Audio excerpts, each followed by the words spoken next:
रहीम अस्सलाम वालेकुम नाज़रीन, ईद ख्याल टीवी टुडे की स्पेशल ट्रांसमिशन जो कि जारी और सारी है, उसके साथ मैं हूं आपके मेज़बान जवाद बाकर। मैं हूं आपकी मेज़बान मरियम इकराम और आज हमारे साथ ऐसी खातून मौजूद हैं जो किसी तारुफ की मोहताज नहीं है। सियासत हो या कराटे, क्रिकेट हो या फुटबॉल, ये सब है उनके दाएं हाथ का खेल। अस्सलाम वालेकुम डॉक्टर फिरदौस आशिकुमान। वालेकुम अस्सलाम। सबसे पहले तो आपके बल्कि ईद मुबारक भी आपको कहते हैं कि ईद की खुशियों के हवाले से भी आपके साथ यानी कि हमारी बैठक हुई है, तो कैसे मनाई है आज आपने ईद का आगाज़ कैसे किया? सबसे पहले तो मेरी तरफ से भी आप सबको और सब देखने वालों को दिल की अथाह गहराइयों से ईद मुबारक। खैर मुबारक। ईद नाम है आपके ओनरशिप का, जज्बात का, रिश्तों को पहचानने का, रिश्तों को ओनरशिप देते हुए उनको हर तरह से सपोर्ट का। तो अगर आपके अंदर वो एहसास ना हो तो जितनी मर्जी ईद हो उसकी कोई खुशी नहीं होती। तो जब आपके अंदर दूसरों के दुख दर्द बांटने का, उनको खुशियों में शामिल करने का और उनके दुखों के मदावे के लिए सोच का एक अंसर मौजूद हो, तो वो खुशी और वो ईद जो है वो हकीकी ईद में तब्दील हो जाती है। तो चूँकि ईद का दिन जो है वो जहाँ मेरी फैमिली का मुझ पे हक है, वहाँ मेरे हल्के वालों का भी मुझ पे हक है और मेरे फैमिली को मैं दस्तयाब होती हूँ, जिसमें आप कह लें कि काबू आती हूँ मैं उनके वो ईद के दिनों में आती हूँ। और ईद का दिन एक ऐसा दिन होता है कि उनको पता होता है कि दुनिया में मैं जिधर भी होंगी ईद हमने घर में करनी होती है, क्योंकि सिर्फ मैं ही नहीं, हमारी सारी फैमिली उनको ये ट्रेनिंग में शामिल है कि उसकी वजह ये है कि सब ने कब्रिस्तान जाना होता है।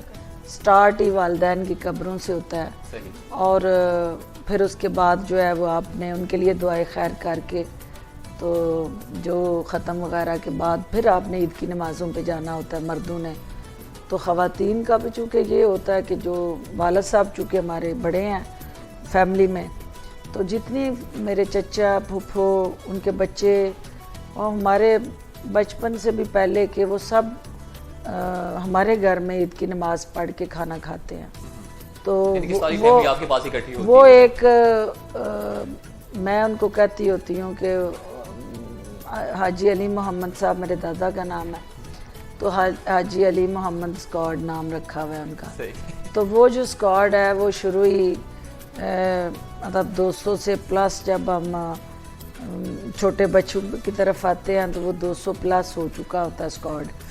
तो वो ईद की नमाज़ चूँकि इकट्ठे पढ़ने जाते हैं सारे, फिर ईद की नमाज़ में ये एक ट्रेंड और ट्रेडिशन है हमारी कि उन्होंने सबसे पहले हमारे घर में आना है, वहाँ पे उन्होंने खाना खाना है, फिर उसके बाद दूसरे चचा की तरफ जाना है, वहाँ कोई स्वीट खानी है, फिर अगले चचा के पास जाना है, उनकी पास चाय पीनी है, फिर उससे अगले के पास जाना है, तो कुछ ना कुछ जो घर में कोई चाट बनी है, कोई दही भले, हर एक की डिश डिसाइडेड होती है। पता होता है कि आज उनके घर ये चीज़ बननी है, दूसरे ने नहीं बनानी, ताकि जब वो जाएं एक घर से दूसरी तरफ तो वो एक तरह की चीज़ें ना हो, तो मतलब वैरायटी होती है।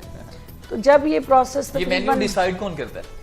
ये सारा फैमिली के अंदर एक दूसरे से शेयर हो रहा होता है कि लंच में आज आप क्या सर्व करना है, ताकि हम फिर वो लवाजमात एक दूसरे से डिशें क्लैश ना करें और वो कजन्स आपस में। आपकी खाने की ख्वाहिश को कितना मद्देनजर रखकर वो डिशेस बनाते हैं, क्योंकि आप तो 3 दिन काबू आते हैं? बहुत ज़्यादा, और पूछा जाता है कि आपने क्या खाना है। और मेरे कज़न हैं वो बहुत अच्छी शक्करकंदी की चाट बनाते हैं और मौसम नहीं हो तो जाहिर है उसको पता होता है कि मैंने यही खानी। तो शीर खुरमा वो बहुत अच्छा उनकी वाइफ बनाती हैं, मेरी चचाजाद भी हैं और फुफोजाद भी हैं, तो वो सारे जितने फैमिली का एक बॉन्ड है, तो वो पूछते रहते हैं। फिर एक मेरी कज़न है वो बहुत अच्छा पुलाव बनाती हैं, मटन पुलाव। फिर एक है वो स्पैगेटीज नूडल्स बहुत अच्छा, चिकन चाउमीन बनाती हैं। फिर वो सबके टेस्ट घूमते रहते हैं और मैं उसमें क्योंकि मर्दों का सेशन जब ख़त्म होता है तो सारे मर्द जो हैं वो ईद दे के गए होते हैं, ज़ाहिर है वो स्क्वाड जो है उसने बच्चों को ईद दी होती है, होती है बिल्कुल। तो फिर आपने उनको वो ईद रिटर्न, फिर वो रिटर्न करनी है आपने। तो फिर ख़वातीन सारी शाम को फिर अगला राउंड लगता है, फिर वो ख़वातीन की बारी होती है कि जब वो मर्द हर घर से गुजर के चले जाते हैं तो फिर ख़वातीन फिर वो राउंड फिर मेरे से शुरू होता है। यानी पहले वो चूँकि हमारे घर से उनका राउंड शुरू होता है, फिर ख़वातीन का राउंड जो है वो मैं शुरू करती हूँ। तो वो सारे अपने भाई के घर, कज़न्स के घर, चचा फूफो लोग, उनको ईदियाँ बांट के जो ईदियाँ वो दे के गए होते हैं, फिर उनके बच्चों को हम दे रहे होते हैं। कितने ऊपर रख के देती हैं? अब ये चलता मेरे पे तो डाका चलता रहता है। मेरे पास तो डाका जनी ऐसी होती है बच्चों की कि मेरे से तो 1000 रुपया फकीर भी नहीं लेता। और मेरी सबसे ज़्यादा जो है मजलूमियत ये होती है कि जिसको मैं ईदी दूँ बाहर मांगने वाला है, सबको पता है ज़ाहिर है ईद के दिनों में कोई चौकीदार है, कोई इर्द गिर्द से ऐसा मुस्तहिक अफराद हैं। वालिद साहब के दौर में हमारे ये लगे हुए हैं लोग जो ईद वाले दिन खाना भी हमारी तरफ आ खाते हैं, तो वो भी कहते हैं ईदी दे।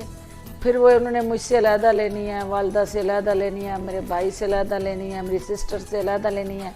तो जब मेरे पास आते हैं तो सबसे अगर उन्होंने 1000 लिया है या 500 लिया है तो मेरे पास आके तो वो कहते हैं कि नहीं ए नीला नोट नहीं लेना, सुरख नोट। तो हमें सोचना पड़ेगा कि हमें कौन सा नोट नहीं वो तो लेके जाएंगे। वैसे ये आपने अच्छा नोट दिया। अच्छा, ये जितनी आपने डिशेस बताई हैं, कहीं पर वो मीठा बन रहा है, कहीं पर नमकीन बन रहा है, कहीं पर कोई फास्ट फूड बन रहा है, ये तो सब बना रहे हैं।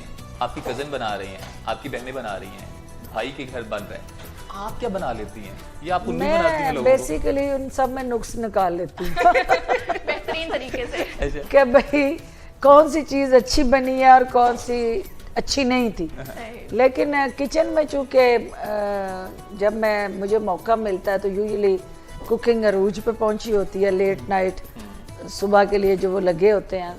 तो जब मैं पहुंचती हूँ तो सब मेरे कज़न्स, भाई, फैमिली के मैंने जब जाना है तो नौकरों ने सहम जाना है, और अगर वो अच्छा भी बना रहे होंगे तो वो ख़राब करेंगे मेरे प्रेशर में। तो वो मुझे सारी सिस्टर्स कह रही थी तुसी तो बाहर चलो ना, आपका क्या काम है किचन में, कि उनको तो पकाने देना, आप तो बाहर जाए ना। तो मैं बस झांका तांकी करती रहती हूँ कि ये क्या बना रहा है, वो क्या बना रहा है, वो क्या कर रहा है। तो वो अपनी जो कह ले एक तजर्बाकार राय वो देती रहती हूँ। हालांकि मैं पकाती नहीं हूँ, लेकिन किसी अच्छी चीज़ को पकाना और मुझे मौका मिले तो मैं पका सकती हूँ। और मेरे वालिद साहब को सबसे ज़्यादा टेंशन इस चीज़ की थी कि मैं स्पोर्ट्स में सबसे आगे, मैं पढ़ाई में सबसे आगे, एंटरटेनमेंट में सबसे आगे, हमेशा नंबर 1 पोजीशन पे रही, कभी नंबर 2 पे रहना और नंबर 2 कुर्सी पे बैठना भी मेरे मजाज में नहीं था। बचपन से नंबर 1 पोजीशन जो थी वो मेरी टाइटल था। तो उनको टेंशन किस चीज़ की थी कि मैं भूखी ना मरूं, कि मुझे तो पकाने ही कुछ नहीं आता। तो ये जो है वो बाकी सारी कुछ ना कुछ कर लेती हैं मेरी सिस्टर्स, तो इसको तो कुछ नहीं पता। तो इसको कम अज़ कम मेरी वालदा को उन्होंने कहा कि इसको थोड़ा सा कोई चपाती बनाना, कोई कुछ ना कुछ ऐसी बना दो कि ताकि किसी टाइम भी अकेले हो बंदा जिंदगी में तो ये तो बैठी रहेगी। तो मुझे उन्होंने कहा, मैंने कहा नहीं मुझे तो आती है। उन्होंने कहा कहाँ आती है, आज तक तुम्हें मैंने किचन में तो देखा नहीं। तो मैंने कहा नहीं जी, मैं आप चैलेंज करते हैं, मैं बनाती हूँ रोटी। मैंने खुद चपाती बनाई, क्योंकि मेरी ऑब्जर्वेशन अल्लाह की तरफ से ऐसी है कि मैं एक दफ़ा कोई चीज़ होते देख लूँ, मैं वो करूँ ना करूँ, मैं वो कर गुजरती हूँ। यानी मुझे उसमें परफेक्शन अल्लाह की तरफ से है, वो कोई भी काम है। तो मैं सिर्फ एक दफ़ा देखना है कि वो कैसे होना है। रोटी पहली गोल बनाई थी कि नक्शा बनाया था किसी? गोल बनाई थी, और हैरान कुन हद तक गोल बनी कि मेरे वालिद साहब ने मुझे उस वक्त जो है वो 1000 रुपीज़ 500 के 2 नोट दिए, खुशी में कि इसने इसको पकाना आता है। तो मेरे वालदा ने एहतजाज किया, उन्होंने कहा कि अपनी बेटी एक चपाती तो उसके लिए नाम।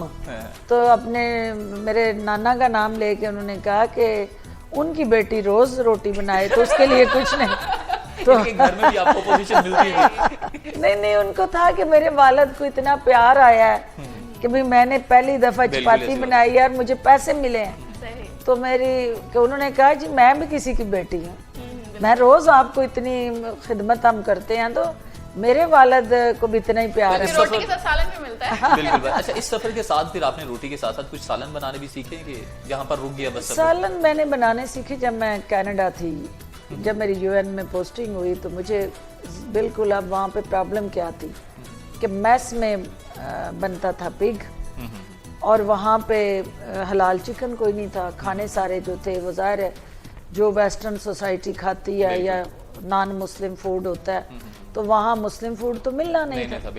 तो वो मेरे लिए एक बड़ा मुश्किल काम था कि ये बहुत बड़ा चैलेंज था। और अगर आप मैकडोनल्ड जा रहे हैं तो वो भी हलाल नहीं चिकन, अगर आप KFC जा रहे हैं वो भी हलाल नहीं, पिज़्ज़ा हट जा रहे हैं तो वहाँ वेजिटेरियन पिज़्ज़ा आप कितना लेंगे, कितनी दफ़ा खाएंगे, क्या करेंगे। तो वो मेरे लिए एक बहुत बड़ा चैलेंज था कि मैं किस तरह जो है ना अपने लिए पाकिस्तानी फैमिलीज जो वहाँ पे 2-4 ताल्लुक वाले थे वो कुछ ना कुछ मेरे लिए पका के फ्रिज में रख जाते थे जिससे मैं गर्म करके खा लेती थी। अब मुझे खुद शर्म आने लग गई कि भाई रोज़ ये मुझे खाना, बाहर की दुनिया इतनी, लोगों के अपने मसाइल इतने होते हैं, तो ये रोज़ जो है मुझे अलग खाना यहाँ छोड़ के जा रहे हैं तो अच्छी बात नहीं, मुझे खुद सीखना चाहिए।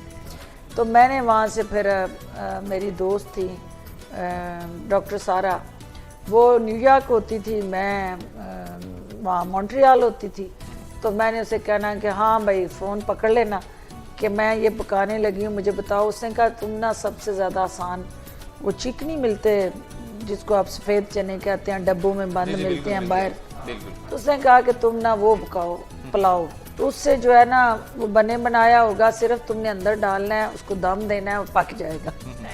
तो मैंने पहली डिश जो है वहाँ वो पकाई, फिर आहिस्ता आहिस्ता जो कुछ फैमिलीज पाकिस्तानी, यानी कि मैं ये कह सकता हूँ कि पाकिस्तान की ऐसी पहली नौजवान लड़की जिसने कनाडा से कुकिंग सीख के आई है, जिसको पता नहीं था कुछ भी और हालात ने उसको ऐसा सीधा किया कि जो अब दुनिया को सीधा करती जो कभी पानी अपने हाथ से नहीं पीती थी, उसको फिर वहाँ कुकिंग करनी पड़ी, पकानी पड़ी। फिर कई दफ़ा तो ऐसा हुआ पकाने के बाद उसकी शक्ल देख के ये लगता था इसको खाना किसने है, तो क्योंकि वो इस काबिल ही नहीं होती थी कि वो खाई जाए।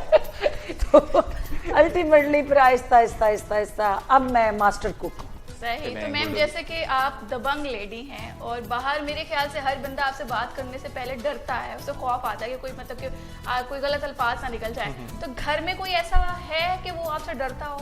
देखिए पहली बात तो ये है कि ना मैं इतनी खौफनाक हूँ और ना मैंने कोई बंदे खाने हैं, ना मैंने खाए हैं। वैसे आपने गुफ्तगू में कहा था कि वो चौकीदार वगैरह, वो कुक वगैरह सहम जाते हैं, डरते हैं, लेकिन वो इसलिए कि जिसके अंदर चोर होता है ना, जो ठीक काम कर रहा है ना, जो बिल्कुल माशाल्लाह परफेक्ट काम कर रहा है, उसको तो मैंने शाबाश देनी होती है, रिवार्ड देना होता है, उसको अप्रिशिएट करना होता है। जो काम चोर है अंदर, उसके दिल में चोर है, जो कुछ उसको कहा है वो करने की बजाय दाकसकाई की है इधर उधर, तो वो फिर मुझसे भागता है, वो चोर आंखें चुराता है, क्योंकि जवाबदेह होना है ना उससे। तो वो जो मेरा शुरू से मैच उनसे कम चोरों के साथ है, जो काम करने वाले हैं वो तो मेरे दिल के करीब है, तो जो घर के अंदर भी काम करने वाले हैं उनको तो रिवार्ड है, और जो झूठ 2 नंबरी, और फिर एक आप गलत काम कर रहे हैं, दूसरा फिर आप उसको कवर करने के लिए झूठ बोल रहे हैं, तो वो फिर मेरे ताब में रहते हैं। ईद के हम प्रोग्राम कर रहे थे, मैं ईद के बल्कि थोड़ा सा ना ईदी के करीब भी हूँ, लेने के करीब। पहले आपसे लेडीज वाला सवाल पूछूंगी कि औरतें जो हैं बाजारों में रश डाल देती हैं, ये आम इंसान की जिंदगी है, आप खैर है माशाल्लाह, तो आप मुझे बताएं कि आप क्या करती हैं, अपनी चूड़ियाँ, अपने बाकी मेकअप, मेहंदी, ड्रेसेस कैसे बाय करती हैं? अच्छा, ये बड़ी इंटरेस्टिंग बात है कि मैं बचपन से ही ना ये जो दुकान फिरना है ना, मैं इसकी सख्त मुखालिफ थी कि भाई ये एक चीज़ लेनी है आपने, 10 दुकानों पे आपने मुंह मारी करनी है और वो लेनी फिर भी नहीं, फिर 100 रुपए के पीछे तो छोड़ देना। हाँ, तो वो जो एक रवायती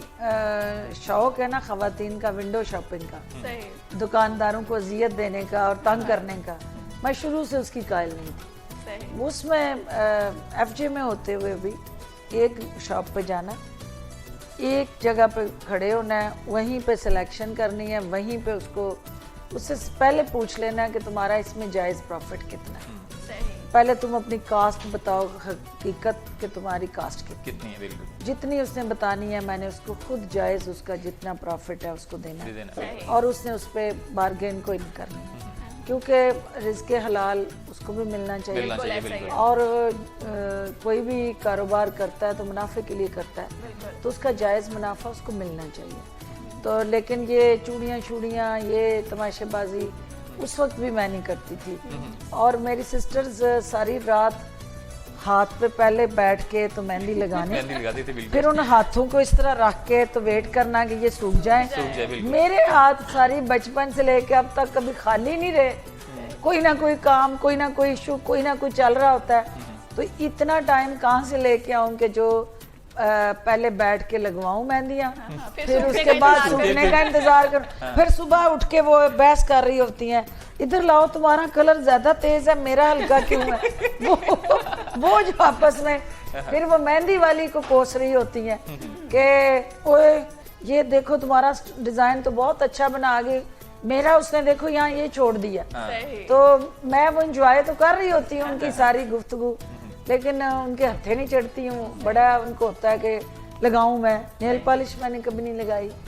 और लड़कियों वाले शौक कम ही हो। नहीं, असल में ऐसा था कि मेरे वालिद साहब ने ना बचपन से हमें एक डिफरेंट सा ना, मुझे खास तौर पे, बाकी भी मेरी आप उनका बहनें बेटा थी। मेरी बाकी भी बहनें हैं, लेकिन उन्होंने ये नमाज के टाइम पे ना खसूसी तौर पे वो बावुज़ू रखने के लिए वो नेल पॉलिश के नाखून आप मेरे नहीं देखेंगी, कोई ऐसी चीज़ जिसमें वो एक दफ़ा उन्होंने कह दिया ना ये नहीं करना, वो दोबारा उनको कहने की जरूरत नहीं पड़ी। बिल्कुल सही है। मैंने नहीं किया। यानी कि बड़ी और ओबीडियंट वो आप बेटी ऐसी आदत बन गई मेरी कि वालिदैन को चीट करना, कि वो मना करें तो आप फिर वो वही बात करें।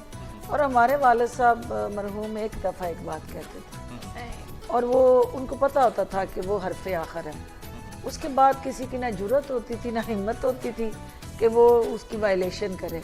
तो बाकी मेरी बहनें कुछ डंडी मार मुर लेती थी जिसको मैं प्रोटेक्ट कर लेती थी, मुझे प्रोटेक्ट करने वाला कोई नहीं होता। ईदी तो अब आपके देने की एज है, पहली बात है ईदी देते हैं, आपने बताया भी है, अपने गार्ड्स वगैरह जो कुक वगैरह सबको देते हैं, घर में बच्चों वगैरह को भी, वो 200 का। और बच्चे जो है वो तो आपको पता है वो तो मैले नोट भी नहीं लेते ना। आज भी नहीं हम लेके जाएंगे, बेफिक्र रहिए। आज भी नहीं हम लेके जाएंगे। अच्छा ये बताइए, कहते हैं नए नोट और पैकेट में दो, ऐसे नहीं लेने हम। अच्छा, बड़े वीआईपी तरीके प्रोटोकॉल मांगते हैं, बच्चे भी प्रोटोकॉल मांगते हैं, वो आपका प्रोटोकॉल देखते होंगे ना, तो उनको वो थोड़ा सा होता होगा। आपका भी दिल करता है अभी भी ईदी लेने का? मेरी वालदा देती है हमें अभी भी ईदी आप अभी जितने पैसे हमें वालदा को सारे ज़ाहिर है देती। जी तो वेलकम बैक। तो चलते हैं डॉक्टर साहिबा की जानिब। तो डॉक्टर साहिबा, जैसे कि बचपन में ईद मनाने का मजा ही कुछ और था, तो बचपन की ईद कैसे मनाया करती थी आप? पैसे इकट्ठे करने में और जितने भी नए नोट है वो इकट्ठे करने में। सही। और फिर हिसाब करने में कि सारे कजन बैठ के किसको ज्यादा ईदी मिली। फिर जिसने होता है ना कि कोई एक चचा जो है वो किसी एक बच्चे को ज्यादा दे गया और दूसरे को कम दिया, तो जब वो ऑडिट हो रहा होता था बैठ के सारे कजन्स अपनी ईदी बखेर के, तो उसमें पूछा जाता था ना कि उसने फलान चाचू ने कितनी दी, तुम्हें कितनी दी? तो जिसका डेफिसिट होता था वो जाके पहुंचा होता था उनके पास के और निकालें, आपने उसको इतनी दी है और मुझे इतनी दी है। तो वो एक लगता तो वैसे ये है कि आप जीतते ही होंगे, आपका बजट कभी डेफिसिट नहीं, में जाता मुझे इस हवाले से था कि मैं दोहरे लगाती थी। वो कहते थे ले ली है, मैंने कहा वो थोड़ी थी और दें। तो ईद इकट्ठी ही करते थे या अच्छा, आज के जो बच्चे हैं मैं वो देखती हूँ कि वो खामोश, बहरे, गूंगे, शर्माते हुए, और बल्कि को दे भी रहा है तो नहीं अंकल रहने दे आंटी रहने दे मतलब कि आगे आपको होना चाहिए कि भाई ईदी और हम दे रहे हैं उनको, मैं दे रही होती हूँ, कजन्स बच्चे दे रहे हैं। नहीं, मुझे लगता है आप देंगे, मरियम कभी इनकार नहीं करेंगी। मैं सीख रही हूँ वो आगे वो उनके अंदर भी वो हिचकिचाहट और एक रवायती ईद पे पैसे मैटर नहीं करते, बिल्कुल आपकी ओनरशिप मैटर ऑनरशिप करती है। बिल्कुल मैटर करती और वो ईदी लेना चंद 100 रुपए या 1000 रुपए मैटर नहीं कर रहे होते, वो मैटर करता है कि आप किसी को ऑन करते हैं और कोई आपको ऑन कर रहा है, है, बिल्कुल ऐसी बात तो है। वो एक रिश्ता जो है उसको मजबूत करता है, वो आपका बॉन्ड जो है उसको अगर आप मिले ही ना, वो खैंचा था नहीं, छीनना झपटी, रूठना कि इतने दिए हैं तो नहीं हमने नहीं लेने ये, तो रूठ जाना, फिर उसको उन्होंने सप्लीमेंट करके साथ कि अच्छा चलो ये ले लो, अच्छा ईद पे वो अक्सर ऐसा मनाना होता जो है वो जेस्चर है, है। जैसे आप बताते हैं कि पूरा एक स्क्वाड बन जाता है हमारे, हाँ, तो उसमें जो ईद की रातें होती हैं वो कैसे आप बनाते हैं? वो माये टप्पे, वो कोई बॉन फायर, वो कोई इस तरह का कोई करते हैं नहीं कि नहीं नहीं नहीं, करते? हाँ, हर एक का फिर जाहिर है सारा दिन ये एक्टिविटी चल रही होती है, लेट नाइट तक जो है, फिर गेस्ट बाहर से जिसने आना है, बिल्कुल मेरे लिए तो डबल जेपटी डबल है होती है, ना, बिल्कुल अब एक डबल फैमिली एक सजा बार से है। हल्का, फिर जहाँ पे मैं जिस भी फैमिली के पास गई हुई हूँ तो पीछे से पैगाम आ रहा होता है कि जनाब वो फलां गेस्ट आए हुए हैं, घर बैठे हुए हैं, तो वहाँ से मेरी कज़न्स आवाज़ें लगा रही हैं, उन्हें कहें कि आज भी आपको चैन नहीं है, आप अपने घर में ईद करते, आप इधर पहुँच गए हैं। तो खैर वो मेरे आने तक उन्होंने उनको एंटरटेन किया होता है, सही। लेकिन वो फिर मैं स्किप करती हूँ, वापस आती हूँ, उनको एंटरटेन करती हूँ। अच्छा जवाद, मैं ये पूछना चाहूँगी, मैं मैम से भी पूछूंगी कि बचपन में कार्ड का एक रिवाज होता था कि हम दोस्तों को कार्ड्स देते थे, तो क्या आप करती थी ऐसे? बहुत ज़्यादा ईद कार्ड जो था वो चूँकि मैं चूज़ी थी हमेशा से, बेस्ट सिलेक्शन कि मुझे वो चीज़, और वो जितने ईद कार्ड हैं शॉप्स पे जाके उनको सिलेक्ट करना स्कूल लाइफ तस्वीरों में, वाले लेते थे या सादे? उसके अंदर तस्वीरें नहीं, ये अच्छा नैरेटिव हो, अच्छे Decent. लफ्ज हो, डिसेंट हो, और उसकी पैकिंग अच्छी हो। कोई लिखा हुआ और शेर याद है अब भी कोई बचपन में लिख के देती थी आप अपनी फ्रेंड्स वगैरह को? कोई इस तरह से खास नहीं, डब्बे लेकिन में डब्बा, कोई इस डब्बे तरह के में शेर कोई- हैं? कोई याद है? नहीं नहीं, ये वाला शेर जो था कि आप फूल मेरे फूल को ये फूल देना, मतलब लाइक शेर आपको याद है? अच्छा, शेर की शायरी से शगफ है आपका? बहुत थोड़ा सा, कोई इतना थोड़ा सा हमें भी सुना दें, हमारे नाज़रीन को भी सुना दें, कोई खास मुझे इस तरह से नहीं, कोई लेकिन गाना गुनगुना के सुना दें, नहीं तो वैसे आप उसको कर दें, सुना दें कुछ ना कुछ नहीं, सुना दें। मतलब इतनी खूबसूरत आवाज़ है, बनता है, मुनफर सी बनता है, आवाज़ है। बिल्कुल कोई बनता है। नहीं, कोई ऐसी वो नहीं है, लेकिन नोब जुलोटा और इसके चलते रहते थे कोई हमें थोड़ा जो, सा मिसरा उनका बस। ये दौलत भी ले लो, ये शोहरत भी ले लो, भला मुझसे ले लो मेरी जवानी, मगर मुझको लौटा दो वो कागज की कश्ती, वो बारिश का पानी। बिल्कुल बिल्कुल। दो चीजें आपसे ले सकते हैं, दौलत और शोहरत। हाँ। नहीं, कागज की कश्ती और बारिश का पानी दे दे तो दोनों मिल सकती हैं। दोनों मिल अच्छा, सकते हैं। कागज की कश्ती से याद है, कभी बनाए कागज के बहुत जहाज बनाए, और वो बहुत कागज की बनाए। कश्तियाँ? बहुत बनाई, बहुत बनाई, अच्छा, और मैं आपको एक sentence पानी कहता इकट्ठा करते थे बारिश का, हाँ। उसको पहले ड्रेन होने से रोकते थे, फिर उसके अंदर जो है वो कश्तियाँ अच्छा, चला। ऐसी हरकतों से अम्मी से डांट नहीं पड़ती थी आपको? नहीं, अम्मी को पता होता था कि हर हाल में ये मैंने करना ही करना है, अच्छा अच्छा, और सारे मिल के कर रहे होते थे, तो वो सारा एक गैंग था कजन्स का, सही। तो उन सब का एक बड़ा घर ये था हमारे वाला, वालिद साहब वाला, तो सारा गैंग वहाँ जब इकट्ठा होता था तो उसमें कम चांसेस हो जाते थे, शेल्टर मिल जाती थी ना, सही सही सही। हर उल्टे सीधे काम का तहफ़्फ़ुज़ मिल जाता अच्छा, था। चलिए मैं आप एक सेंटेंस आपसे बोलने लगा हूँ, उसका आप खुद ही एक्सप्लेन कीजिएगा। किसी भी एसी की कूलिंग करवाने के लिए या सर्विस करवाने के लिए राबिता कीजिए फिर 2 सर्विस सेंटर से। ट्यूनिंग भी हो चुकी है, सर्विस भी हो चुकी है और माशाल्लाह एसी काफी ठंडक से चल रहा है सही। और काफी कूलिंग कर रहा है। अगर आप लेना चाहते हैं तो डॉक्टर के पास रास्ता करें। ये मुझे बताएं कि ईदें, शबरातें, खुशियों कमी में आप घर ही मनाते हैं, मोस्टली सेलिब्रेट करते हैं, तो स्पोर्ट्स में भी आपका बड़ा इंटरेस्ट रहा है, आपको कभी ख्याल नहीं आया कि एक बेजुबान फुटबॉल है उसे इतनी जोर से किक मारते हैं? बेज़बान फुटबॉल को किक जो है वो जब तक गोल में ना चली जाए उसको मारते रहना चाहिए, क्योंकि गोल करना जो है वो आपका टारगेट है ना, सही। कि उस किक के बाद आपने अचीव क्या किया। अगर वो गोल हो जाता है तो दैट इज योर अचीवमेंट।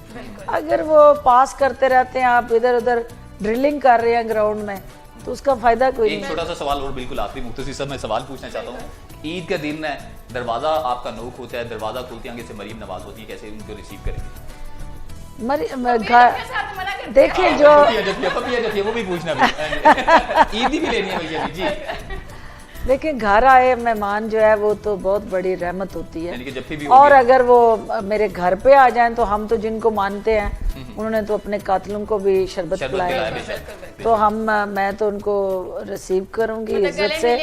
मेरा इख्तिलाफ अपनी जगह, लेकिन जब कोई चल के मेरे घर आया तो मेरा फर्ज है कि मैं उसकी मेहमानदारी करूं। पपियां जपियां रोका था आपने? आंखों में आंखें डाल के ईद मुबारक। आंखों से कोई दिल में भी उतरा कभी? उतरते रहे, उतर के पानी में बहते रहे। कभी दिल का दरवाजा खुल गया था, आंखों के रास्ते दिल तक का सफर आसानी से किसने तय किया आज तक? कभी वो महसूस ही नहीं हुआ कि आंखों से दिल तक कोई पहुंच गया है। दिल की दस्तक जो है वो बहुत कम सुनाई दी है। जवाब मेरे ख्याल से प्रोग्राम का इख्तिताम करना चाहिए, क्योंकि डॉक्टर साहिबा ने भी ईद का दिन है, जाहिर सी बात है इनके घर वाले हमें याद कर रहे होंगे कि आज के दिन भी नहीं है। तो डॉक्टर साहिबा जैसे कि दूसरा साल है कोरोना का, तो लोगों को मुश्किलात पेश आ रही हैं और अपनों से बहुत दूर हैं, तो इसके हवाले से क्या मैसेज देना चाहेंगे आप? मैं उनके लिए सबसे पहले तो दुआ करूंगी कि परवरदिगार उनको इस वबा से महफूज रखे, और हम में से कोई भी नहीं चाहेगा कि उनका कोई अपना जो है वो इस हमारी ज़रा सी लापरवाही और गैर जिम्मेदारी का शिकार हो, और ना चाहते हुए भी हम वो वायरस जो है वो लाइल्मी में दूसरे को मुंतकिल कर दें। इसलिए जो सोशल डिस्टेंसिंग है वो बहुत ज़रूरी है, और ईद के मौके पे हम रवायती तौर पे ज़ाहिर गले लगे बगैर, एक दूसरे से मिले बगैर ईद की खुशियाँ जो है अधूरी रहती हैं। लेकिन ये ईद जो है इसमें सिर्फ आंखों से आंखों के ईद मिलने तक महदूद रह जाए। सही है, बहुत शुक्रिया। नहीं तो कोरोना हो जाएगा। बहुत शुक्रिया आपका। जैसे कि आप लोगों ने देखा कि हम लोगों ने डॉक्टर फिरदौस आशिक कमाल से बहुत ही इंटरेस्टिंग बातें की, उन्होंने अपनी ईद किस तरह से गुजारते हैं वो भी बताया, और बहुत मजा आया। खैर हमें तो अब जवाब खैर एंडिंग करते हैं ताकि डॉक्टर साहब से पर्सनली मिलकर ईदी ली जा सके। ठीक है डॉक्टर साहब का एक दफा से फिर बहुत शुक्रिया इनका अदा करते हैं। खासतौर पर जो ईद ख्याल टीवी टुडे की जानिब से ये ट्रांसमिशन जारी है, आप डिफरेंट पर्सनैलिटी से मिल रहे हैं, एक ही पैगाम हर एंकर आकर या जो भी हमारा गेस्ट रहता है वो एक ही पैगाम दे रहे हैं कि ये ईद ख्याल इसलिए मनाई जा रही है कि आप दूसरे लोगों का, अपने साथ जुड़े हुए लोगों का भी खास ख्याल रखें जो इस वक्त पेंडेमिक सूरत हाल चल रही है। इसके साथ ही अपने मेजबान जवाद बाकी को जी देगा इजाजत। अल्लाह हाफ़िज़।